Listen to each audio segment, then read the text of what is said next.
Jika dunia mengenal salad, maka Indonesia juga punya kudapan sayur yang tak kalah lezat. Salah satunya adalah gado-gado. Campuran sayuran mentah yang direbus, ditambah dengan lumuran saus kacang, membuat kuliner satu ini memiliki tempat di hati masyarakat Indonesia. Tak sulit menemukan penjual gado-gado dimanapun kita berada. Tetapi meski terlihat sama-sama memakai bumbu kacang, ada beberapa perbedaan teknik memasak sekaligus penyajiannya. Gado-gado dengan bumbu kacang ulek langsung dan juga gado-gado siram kuah kacang. Lantas, apa rahasia dan kelebihan dari masing-masing teknik tersebut? Di Jakarta sendiri, gado-gado relatif mudah ditemukan dan menjadi salah satu menu favorit untuk sarapan sampai makan siang. Biasanya gado-gado disajikan bersama saus kacang yang lebih dahulu diulek oleh sang penjual. Kacang giling diulek bersama cabai rawit sesuai tingkat kepedasan yang diinginkan. Bersama dengan garam dan gula merah, air jawa lalu ditambahkan sebagai penambah aroma sekaligus pengencer dari bumbu kacang yang kental. Sayuran matang berupa kol, kacang panjang, toge, dan sayuran hijau lain menjadi salah satu pelengkap dari gado-gado ala Betawi. Pembeli juga bisa memilih memakai lontong ataupun nasi sebagai sumber karbohidrat. Pertama garam, terasi, cabai, sama gula jawa diulek sama kasih kacang, kasih air asem. Kacangnya itu kita goreng, campurin bawang merah, bawang putih sama daun jeruk. Jadi dipotong digoreng langsung gitu. Sementara teknik gado-gado siram adalah penggunaan saus yang mirip dengan tekstur bumbu pecel yang encer. Sesuai namanya, bumbu cair ini disiramkan di atas sayuran matang sehingga dikenal sebagai gado-gado siram. Salah satu yang masih memakai teknik ini adalah gado-gado Bonbin yang terletak di Bilangan Cikini, Jakarta Pusat.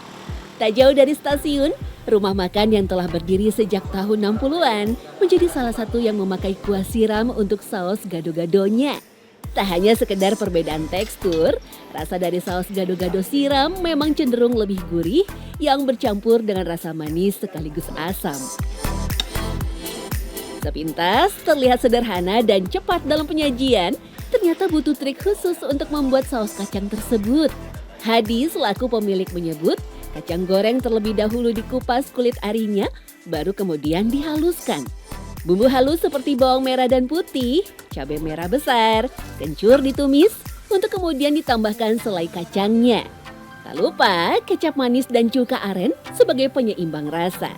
Setelah dirasa kekentalannya cukup, saus gado-gado matang siap disajikan. Teknik seperti ini membuat bumbu bisa bertahan sampai 2 hari.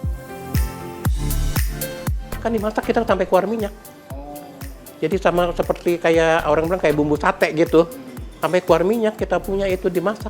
Sampai blok-blok begitu. Makanya dia nggak basi.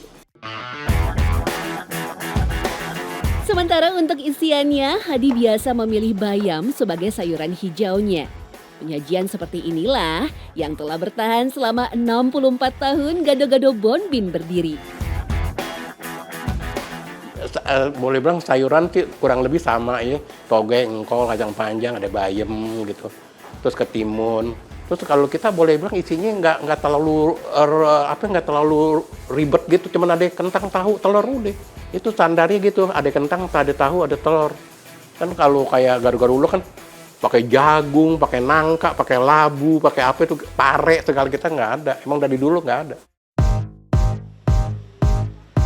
Mengaku mendapatkan resep dari sang ibu, Hadi dapat menghabiskan 25 kilo kacang tanah untuk bumbu sekaligus 250 porsi gado-gado setiap harinya. Satu porsi gado-gado dia bandrol dengan harga 50 sampai 55 ribu rupiah, tergantung topping yang dipilih. Tak hanya sekedar gado-gado, Hadi pun juga menjual saus kacang secara terpisah dengan harga Rp17.500.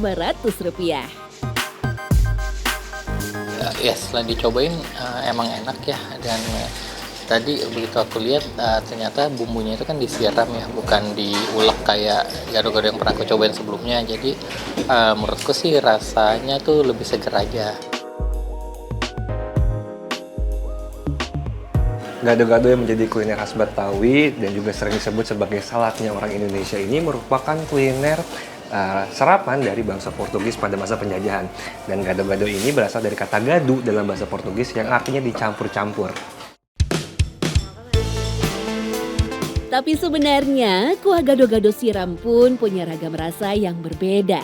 Di Surabaya, gado-gado kuah siram biasa memakai santan sebagai elemen yang menambahkan rasa gurih pada saus kacang tersebut. Uniknya bumbu inilah yang juga menjadi resep rahasia salah satu gado-gado original di Nusantara, yakni gado-gado Kampung Tugu. Beberapa versi sejarah menyebut gado-gado pertama kali diperkenalkan para pedagang Portugis ketika datang ke Batavia di abad 17-an. Disebutkan mereka menempati Kampung Tugu, Jakarta Utara dan meracik gado-gado untuk makanan sehari-hari. Kampung Tugu sendiri berasal dari penyebutan masyarakat ketika mereka susah melafalkan Portugis atau Portuguis.